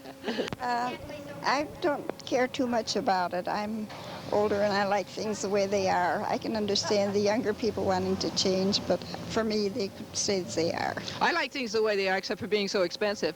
What do you like about changing around the holidays, or don't you? Well, I don't like it very well because unless it's a day or two, or just one day close to it. Yes. The holiday, then it gives other people good time and can do things up for the weekend. Of course, I wouldn't be against her giving us more holidays. Well, that's all right for some people that It need just it. can make such a confusion, that's the only thing. But, we really expect the 30th of May to be Decoration Day, and it just upsets everything. Yeah, I really don't feel that it's right to change some of the holidays that we've been accustomed to having on a certain day, like the 30th for Memorial Day or Decoration Day. This must be Decoration Day because you ladies are pretty well decorated. Oh, do you think so? Yes, I do. That was Glendora, everybody. Bye-bye and be as nice as you can to everyone. Hi, everybody. This is a chat with Glendora, and how are you today? Today we're going to talk to women about motorcycles, and what do you ladies think about motorcycles? Well, I'm terrified of motorcycles on the highway, but as far as motorcycling is concerned, I love to motorcycle. You really do? Yes, I do. I think it's fascinating. I bet you're a terror on a motorcycle. Well, I'm not really a terror. I hang in there, but I like it. I enjoy it. And what do you think about motorcycles? Well, to be perfectly truthful, I don't have an opinion, but I think I might like it if I tried it. I'm sure you would. I think I would if I tried it. I think I might like it. Okay, I have a motorcycle standing by right out there. I'm not dressed for it. I'm sorry. Thank you very much for talking to us. You're I welcome. hate them. Yeah. Why is that? Well, because I've just seen too many people hurt and killed. You know, I hate to see the young people get into this. I realize that it is a lot easier for them possibly to buy a motorcycle than a car, but it just doesn't seem as safe. Yeah, I suppose it doesn't. Yeah. Well, for motorcycles, they're not for me. They're not for you. Maybe somebody else, but I don't like the noise, and the children in the neighborhood, they have bikes and they go through our fields and so on like that. Motorcycles. I'm scared to death of motorcycles. Sure. Really? My husband used to have one, and my boy's getting one, so yeah, I'm with it. Live and let live, but they are noisy and annoying sometimes when you're trying to sleep at night and these kids race the roads. No, not really.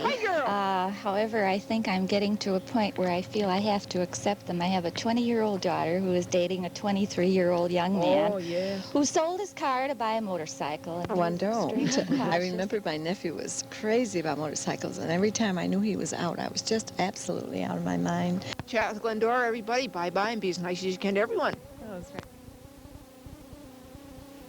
Our question for the day, do you think Americans consider themselves lucky? Oh, there's no question about it. We're infinitely more fortunate than any other people that I know. We have the leisure and more or less the know-how, I think. Where do you find that leisure? I'd like to find a little bit. Well, you have to sacrifice other things. I see, yeah. But if you're really interested, you can always find it, I think, somehow. You have to let things go. Other things that are less important, like housework, for instance. Do you think so, Margaret? Well, as one American, I would say definitely. For instance, writers have the freedom to write what they want. If we lived in many other countries, we wouldn't have that freedom. Good. Will you leave us your opinion? Where do you think Americans consider themselves lucky? I don't know if I can speak for all Americans. I can speak for this American in that I am very lucky. I know I'm lucky. I'm blessed with all kinds of material goods that other countries don't have, and I have opportunities to go as a freelance writer and sell to whomever I want, whatever I want. That to me is a blessing. Absolutely. In my field also, I feel there's a freedom to be able to express my art ability in whatever field I want and whatever subject matter, and freedom for people to purchase art and have whatever they feel they want in their home also. And I think this but I is, can't speak for the young people. I would hope that most of them did. Mr. Whittemore, do you think Americans consider themselves lucky? Well, I hope so. I think they really do. They may not admit it, or they may criticize this and that, but if you come right down to it, I don't think they would leave and go to some other country to live. I think so, and I think more and more of the young people that I know now that are coming back from being exchange students in Russia and other countries, for the first time have said, wow, we just didn't realize what we have. And feel that we have not the conveniences that we have here, but the freedom and the choice of our being able to express ourselves here. Are number one by far, and the opportunities open to us, the chances, the challenges are definitely at a level of sophistication that Americans should be proud of. Many Americans are very apathetic today, and they perhaps don't consider how much the country has to offer or how much they can give to the country. Well, folks, this is a chat with Glendora, and I consider myself an lucky American even when I can't find a parking place. Bye-bye, and be as nice as you can to everyone. Hi there, folks. This is a chat with Glendora, and how are you today? Do you think Americans are getting lazy or lazier? Oh, there's so much new lazier? improvements and all the equipment we have to work with. I imagine that helps a great deal. What do you think? Americans are getting lazier? Well, some, yes. In some ways. We'll always have some lazy ones, and we'll always have some ambitious ones. You looked at me when you said that. No. Well, we think... No, they're industrious. You do, really? I really do. And how can you... Well, actually, with the students, I can see how they come into the homes and they get their homes polished up, and they're happy to have these homes, and they make gardens. Would you send some of those students over to my house and polish it up? I'd like them to come over and help me. No, we are busy every minute. I think women are more active than they have ever been socially and as well as at home. And I think they're mentally a lot more alert than they ever have been. Well, I believe maybe the education that most of us have, and I think we live longer, and I think we enjoy more. Yes, I guess they are more active mentally. There are some exceptions like myself, I think. But we all deteriorate at times. Yeah, I always do it right in front of the television camera.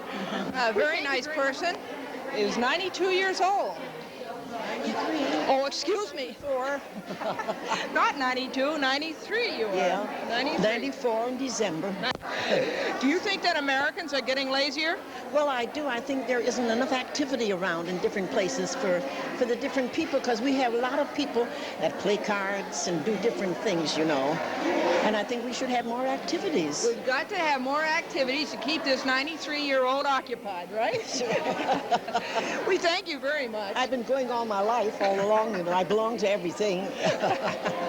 This has been a chat with Glendora, everybody. Bye-bye, and be as nice as you can to everyone. Everybody, this is Chat with Glendora. Chat with Glendora, how are you today? Ladies, give me your opinion on my question for today. Do you think it's wrong for a person to lose his or her temper? Yes. I do think so. I do. Do you? Yes, I do, because I don't lose mine very, very seldom. Very seldom. Neither do I'm I. too easygoing, I that's count for sure. 10. You count 10? Is that how you do it? Or I walk away. Or walk away, right? Oh, definitely. Oh, absolutely. I think so. People should hold their temper. Count up to 10 first. That's right. That's what my husband always says. Count to 10 and then do nothing. That's right. Gee, I feel that I'm safe with you two. Do you really? Yeah, That's wrong. That's wrong to lose your temper. I think so. What do you think? Well, sometimes you have to let a little bit of it out, but you have to control it. Control it? Yeah. Hey, how do you go about controlling it?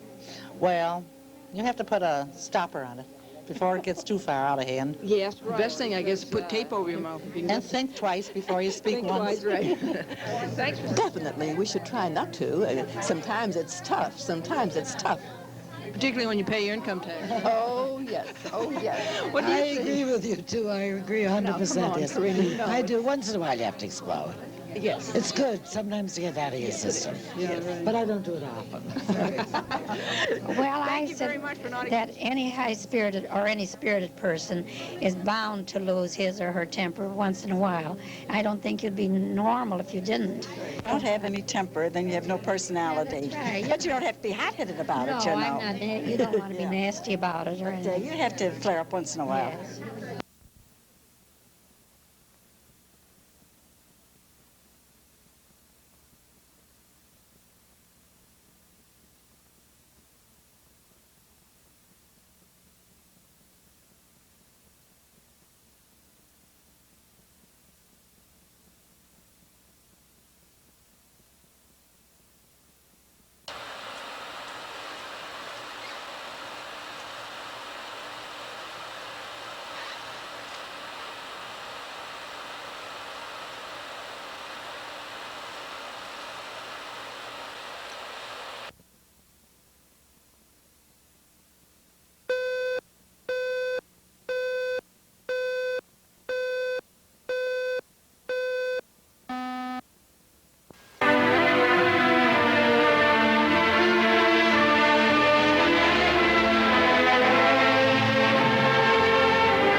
Oh, there's so much new improvements and all the equipment we have to work with. I imagine that helps a great deal. What do you think? Americans are getting lazier? Well, some, yes. In some ways. We'll always have some lazy ones, and we'll always have some ambitious ones. You looked at me when you said that. No. What do you think? No, they're industrious. You do, really? I really do. And how can you... Well, I actually, with the students, I can see how they come into the homes and they get their homes polished up and they're happy to have these homes and they make gardens. Would you send some of those students over to my house and polish it up? I'd like them to come over and help me. No, we are busy every minute. I think women are more active than they have ever been socially and as well as at home. And I think they're mentally a lot more alert than they ever have been. Well, I believe maybe the education that most of us have. And I think we live longer and I think we enjoy more. Yes, I guess they are more active mentally. There are some exceptions like myself, I think. But we all deteriorate at times.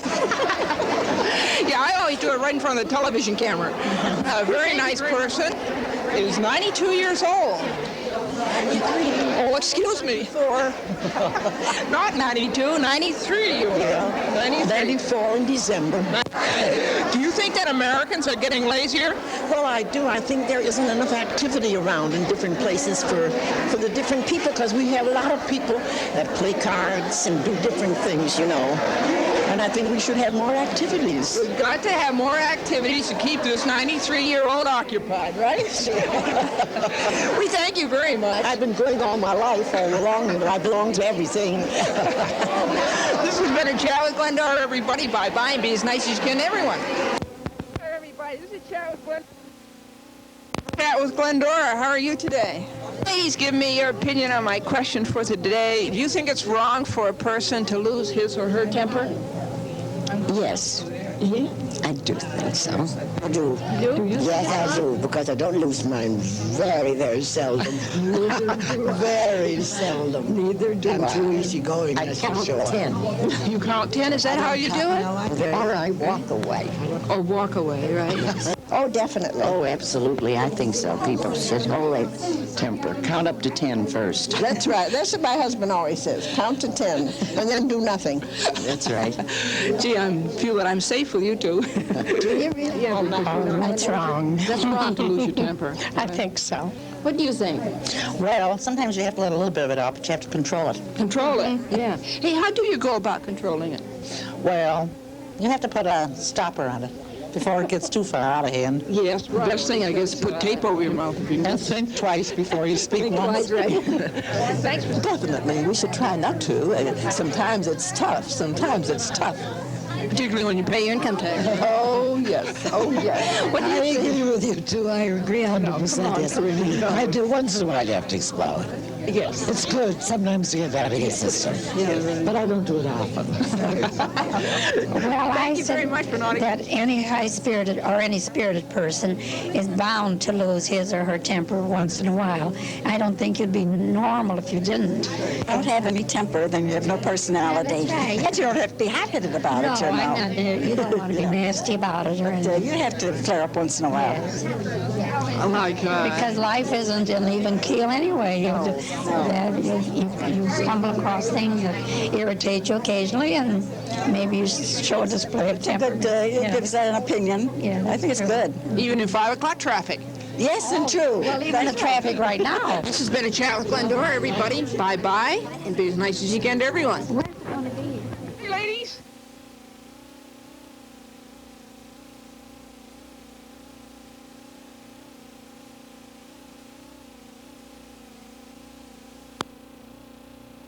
Means that you work for an accounting firm as such, a profession, And like a CPA firm. I get it. And then you go around to different businesses and do audits and that sort of thing for many different firms. Of course, now, folks, with the new open book law, it's all public accounting, isn't it? That's true.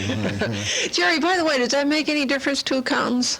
That public, open your books have to be open to the public?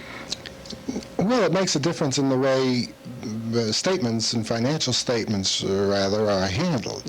But from the viewpoint of the professional accountant, it really shouldn't make a great deal of difference. His relationship with the client and his relationship with the public has changed significantly in the last few years. And as a matter of fact, it's changing greatly now. It's still in the process of changing? Yes, very much so, yes. Is there anything that you can tell us that we don't know about the changes that keep us up to date? Well, there are lots of things happening vis-a-vis the SEC and the entire accounting field, public accounting field in general, that are changing every day. The reason for that is that they really haven't come to grips with a specific interpretation of what exactly is generally accepted accounting principles, and a standard for that throughout the accounting profession, so that it's open to interpretation to some extent. Yeah, right, just like the no-fault insurance, and yeah, those changes are really hard to take. Jerry, I was wondering if accounting is getting more and more complex. Well, it's getting more and more complex because of the change in the role of the public accountant in his relationship with his client and the relationship and his responsibility, rather, to the public. That's the problem right now. And that's where a lot of activity is going on to try to stabilize that. There have been a number of public accounting firms that have been sued or been named in suits recently, and they've been held responsible by some of the court decisions in that, in the way they presented their statements, okay, and in the way they handled their audits. And some of them have been convicted, and some principals in some companies and some companies themselves. Others have been held to be not responsible. But the whole field is changing because of what is expected from public accountants when they present the financial statement, okay? Very important on how a statement is interpreted by the public, especially a potential investor in a public company. When he reads a statement, and if the accountant's statement says that, in their opinion, this statement represents the financial status of the company at that particular time, the question then is, what does that mean to a possible investor when he's interpreting that statement? Okay? Yes. And it could be misleading, or it could be leading him on to make an investment in a not so sound financial company. Roy, did you read about the case?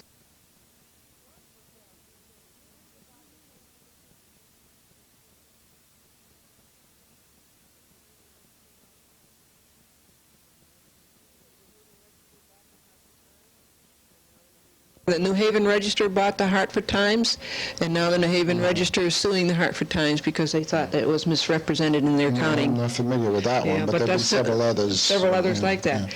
Yeah. Gerald Karras is a senior vice president, and that's like an executive vice president, or? Similar. It's the second administrative person in the radio division of Metro Media. The first person, obviously, is the president of the division. Yeah, these accountants, you know, they really go high. They really do, and that's what a company admires the most. I noticed that when I worked for General Electric. They had the greatest respect for their accountants, and that's where the promotions came from. Well, miserable are you today? Just miserable, right? Listen, the reorganization of the justice system in the United States is in the news again today. Reorganizing the justice system in the United States. That must mean that people in foreign countries must think America is a place with organized crime and disorganized justice. President Ford, folks, hasn't been out playing golf as much as he used to be. Have you noticed that? I always like to see him go out and play golf. What do you say the next time he goes out and plays golf, you and I wish him luck getting the ball into the hole, and then when he gets back into the White House, let's wish him luck in getting the country out of the hole. In downtown Buffalo, folks, there was an underground explosion at 3 o'clock in the morning. It had something to do with the gas lines and the electric lines. Nobody was hurt. And it sent 3 manhole covers scurrying into the air. And can't you see somebody coming out of a bar at that hour and saying, "Man, that's the greatest game of tiddlywinks I ever saw"?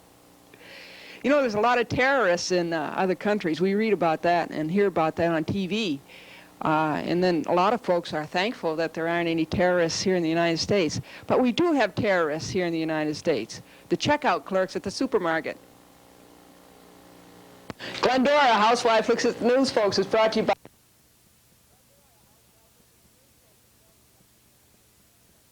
A housewife looks at the news, a minute that you and I are having a lot of fun with. In England, you know, folks, Parliament voted not to have capital punishment. We have capital punishment here in the United States.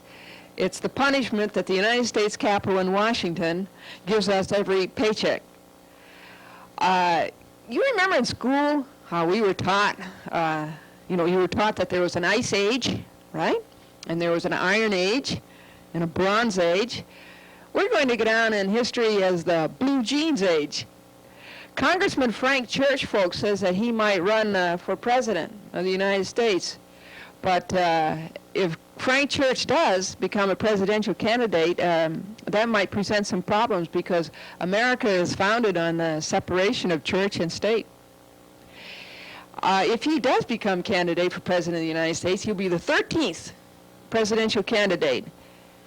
Folks, can you tell me how come it is a political candidate is always the last person in the world to be candid.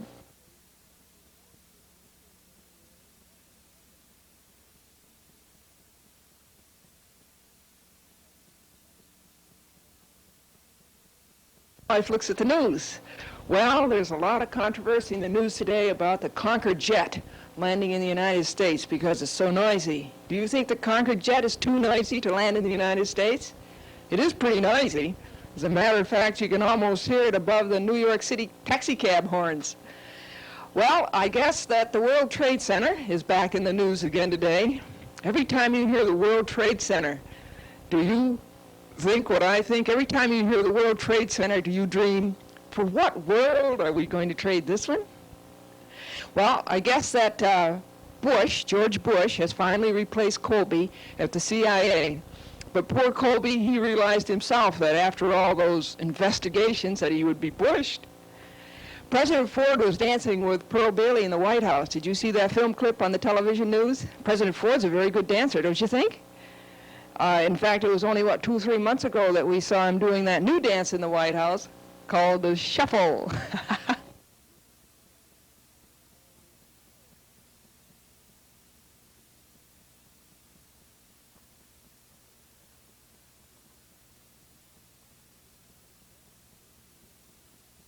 Everybody, how are you today? This is Glendora, a housewife looks at the news. I know that you think my haircut's pretty wild, but listen, it's really great though, if for my pots and pans, if I forget where I put the steel wool.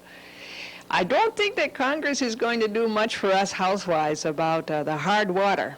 Is the water hard in your house? The water in our house, folks, is so hard, you have to chew it before you can swallow it. One good thing we've got coming in the news these days is the automobile sales are a lot better, and it's pretty encouraging. Things were pretty bad there for a while, didn't you think? Particularly for Chrysler, right? It looked like there for a while that Chrysler was going to make out an application for a grant from the Ford Foundation. What do you think about the telephone? The telephone rates are going to go up, but that's not too bad. Do you think, folks, if the telephone rates go up in an election year, that's a good thing. If the telephone rates go up in an election year, maybe that will remind the politicians that talk isn't cheap. Everybody, how are you today? This is Glendora, a housewife looks at the news. I know that you think my haircut's pretty wild, but listen, it's really great though, if for my pots and pans, if I forget where I put the steel wool. I don't think that Congress is going to do much for us housewives about the hard water. Is the water hard in your house? The water in our house, folks, is so hard, you have to chew it before you can swallow it. One good thing we've got coming in the news these days is the automobile sales are a lot better, and it's pretty encouraging. Things were pretty bad there for a while, didn't you think? Particularly for Chrysler, right? It looked like there for a while that Chrysler was going to make out an application for a grant from the Ford Foundation. What do you think about the telephone? The telephone rates are going to go up, but that's not too bad. Do you think, folks, if the telephone rates go up in an election year, that's a good thing. If the telephone rates go up in an election year, maybe that will remind the politicians that talk isn't cheap. How are you today? This is Glendora, a housewife looks at the news. Did you hear what Earl Butz said about the current food stamp plan?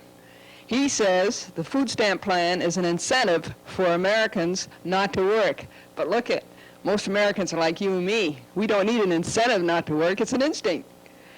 And did you hear about Alan Greenspan?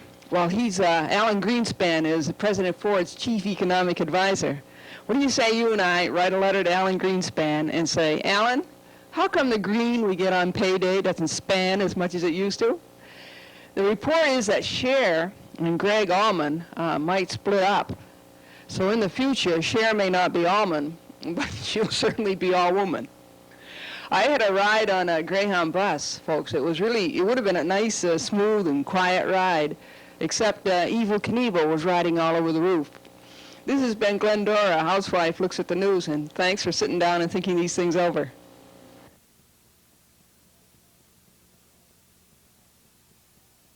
People in New York that have any civic pride, I think they would be depressed over the situation because... Hi! Hello. Hello. How are you today? Very good.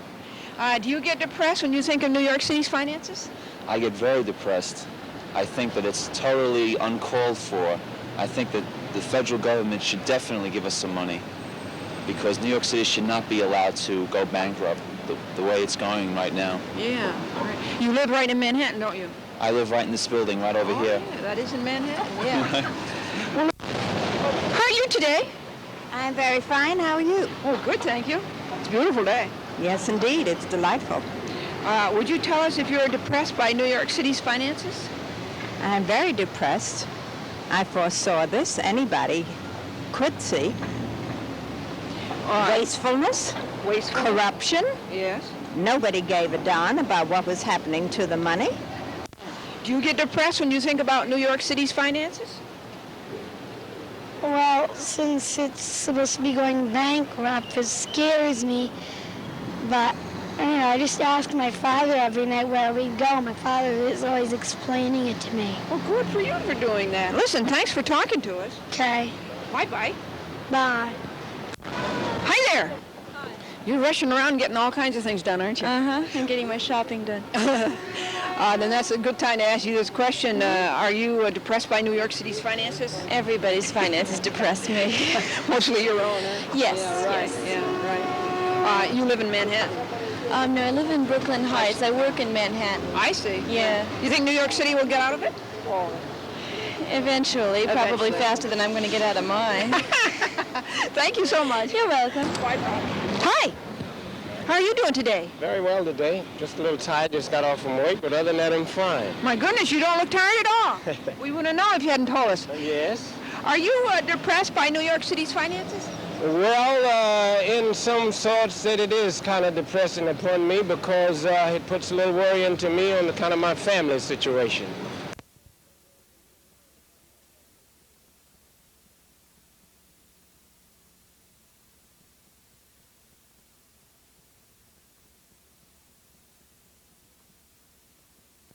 How are you today? This is Glendora. A cheerful look at the news. Has President Ford told you yet who his vice president running mate's going to be?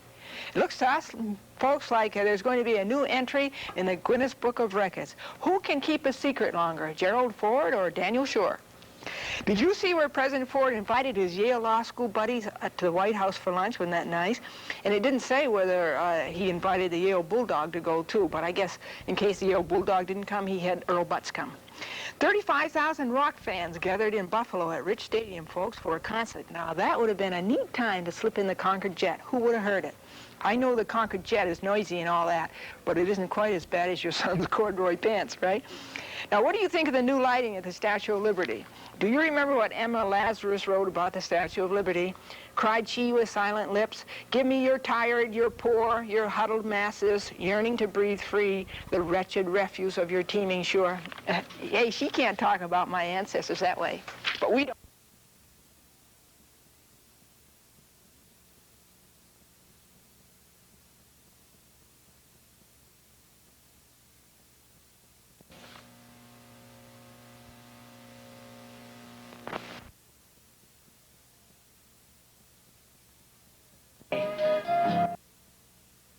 Hi there, girls. How you doing today? This is Glendora, a cheerful look at the news. A minute you and I are having lots of fun with.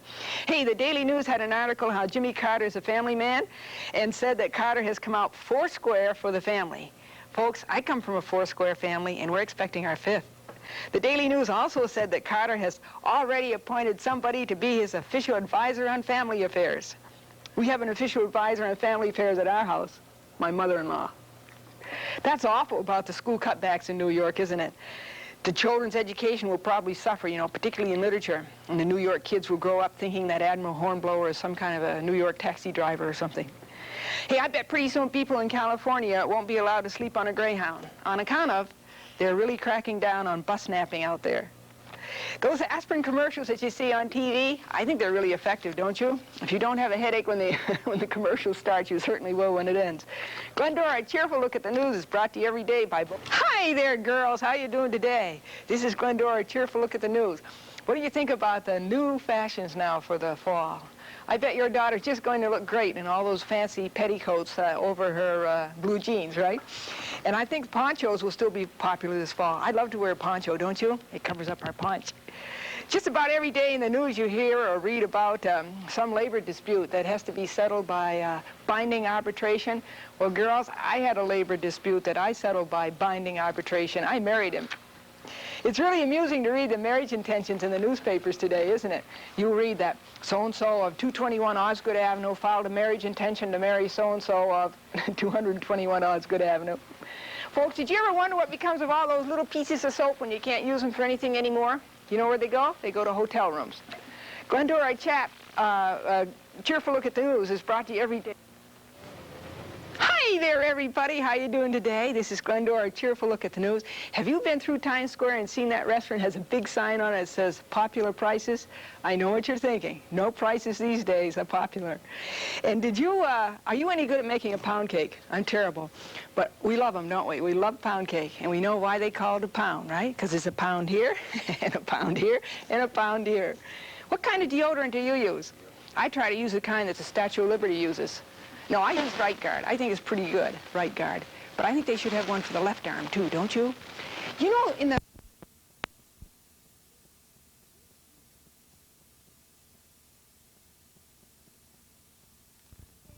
You're still seeing where people get Fulbright scholarships. Would you like to have your son get a Fulbright scholarship? I bet you'd be happy if you just got a half-bright scholarship, right? Glendora, a cheerful look at the news. August 21st at 9 p.m., the Jets meet Houston. That's live Jets action, Saturday at 9 p.m.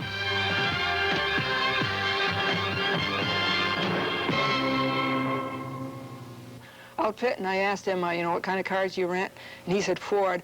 I bet you one customer he won't have is Ronnie Reagan. Listen, George M. Steinbrenner III still has a claim against the United States government for $5.4 million in cost overruns on ships his firm built. Now, do you suppose he has a claim against Billy Martin for the New York Yankees underruns? Well, we don't hear anything on the TV about the New York Telephone Company, do we, raising the rates? But you know, it wouldn't be too bad an idea to raise the rates in an election year, do you think? Because then that might remind the politicians that talk isn't cheap. Who do you think is the best person in President Ford's cabinet for doing crossword puzzles? It must be Butts, on account of he knows more crosswords than any of us. Listen, you've heard the expression that nature hates a vacuum. Well, I know something else that hates a vacuum. Well, folks, how you doing today? This is a chat with Glendora. Are you sure you're really up to this? It lasts for a whole hour. Well, I did something nice for somebody for a change. And that person said, oh, bless your heart. And I thought to myself, no, bless my brains. I don't have a heart. Listen, I was going to ask you folks, what department is it of the United States government that gives out the birth statistics? Somebody told me it was the Department of Health, Education, and Welfare. But I should think the department that would give out the birth statistics would be the Department of Labor. You read those signs and those advertisements that the telephone company puts out, dial a joke? I didn't know what that meant, but then I finally, well, I think it refers to some of the operators you get. But dial a joke is pretty good, though. I like it.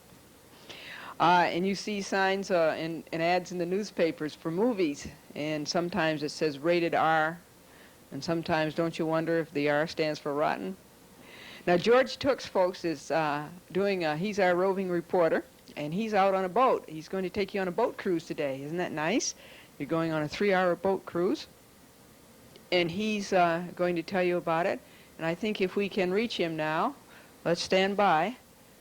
Come in, George Tooks, wherever you are.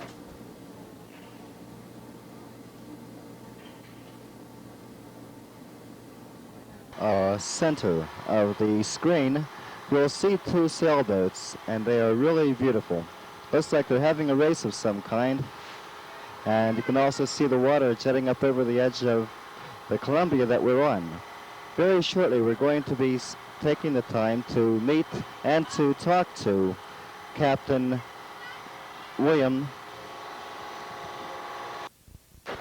That's Captain William Stephan, folks, who is at the wheel, and they're using a lecture to demonstrate everything that is going on here.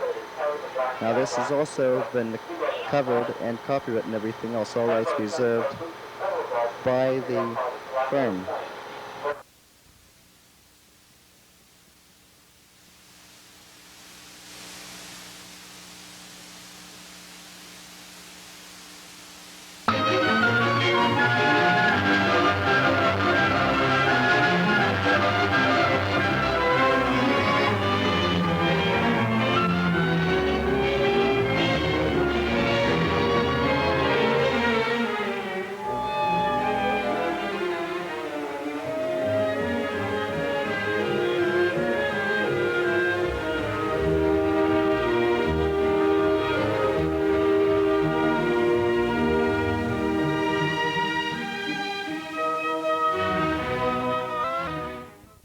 This is the Gateway National Park cruise, folks, with Captain William Steffen at the wheel.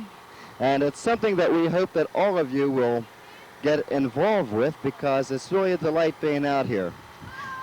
There's a very brisk breeze that is coming in on us right now. The water is nice and beautiful, and it's really quite a day to be out here. And we hope you're having as much fun as we are. Very shortly, we're going to go to the helm, and we're going to talk to Captain Steffen and find out what his viewpoint is on this and how he likes doing this. So just stick with us, folks. This is George Tooks for Glendora.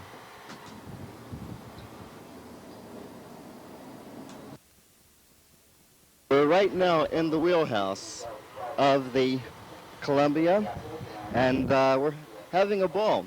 This gentleman you see in front of me with the brains and the steering wheel in one hand is Captain William Steffen. And it is Captain Steffen who is responsible for providing us the direct locations and everything else for the tour. Captain Steffen, I want to thank you first for inviting us to be guests on the Columbia. Oh, you're very welcome. We're glad to have you. Well, it's certainly my pleasure, so I'm really having a wonderful time, and I know everybody else is too. I understand that you have been involved with, you have been captain of this vessel for a few years now. Yeah, I've been down here for about 8 years now. That's really great. That is fantastic.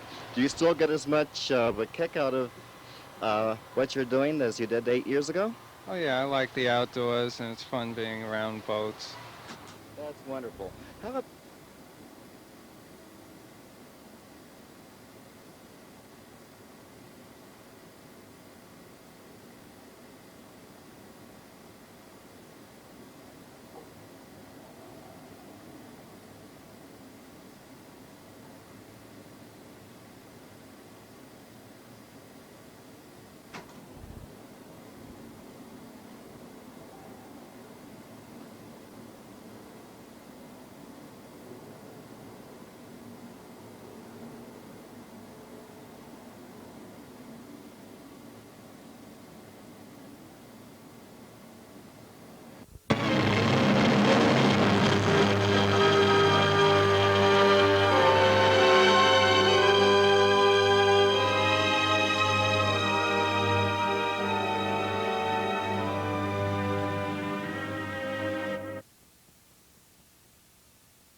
Right now, you are seeing Bell Harbor, which is right here on the border.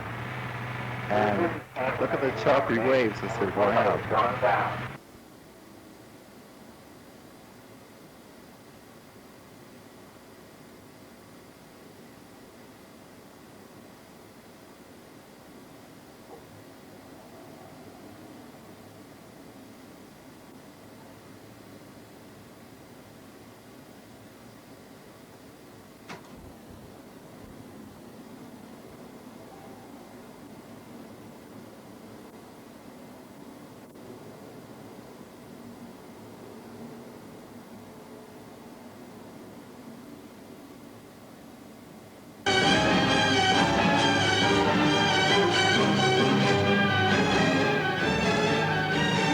And you see that the ocean is getting a bit turbulent now, that the waves are really, it's really becoming choppy water.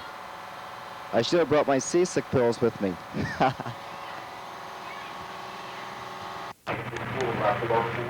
Right now, you are seeing Bell Harbor, which is right here on the border. And look at the choppy waves as they're going out.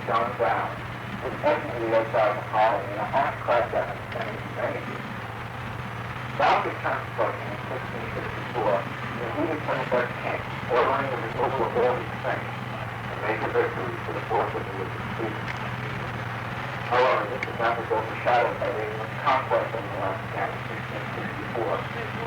Long Island, Westchester, and Staten Island were combined as the county of Yorkshire and remained as such until 1683. At that time, the name Queens again appeared. At this time, the name covered an area including all of present-day Nassau County. The Queens settlement based their existence on agriculture, co-managed by fishing and hunting. We're now going to go topside and give you a bird's eye view of this beautiful cruise. We are now topside, and if you will look straight ahead, you'll see quite a few ships, or at least a couple now, that seem to be just resting from long days of work. Look over here at the work that we're now passing.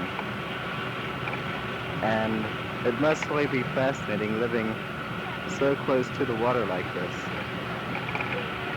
I know it's something that I've always wanted to do myself. One of these days, when I learn how to swim, I will.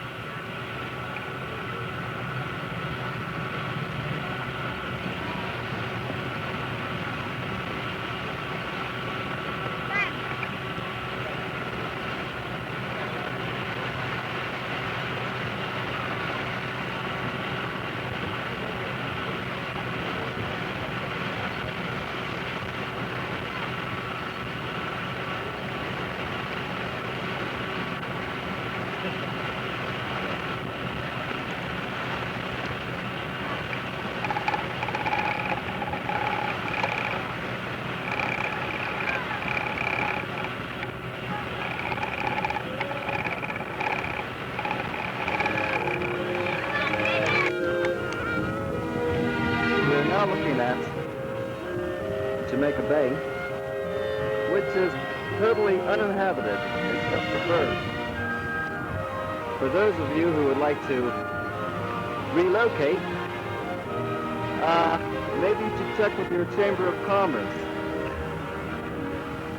Further in the background, you can see the Manhattan skyline, and it's really beautiful and made more magnificent by the beautiful day that we're all enjoying out here.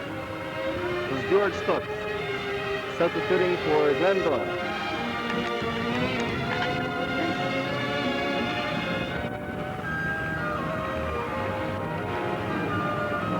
Right now we are looking at what seems to be a water skier who wasn't too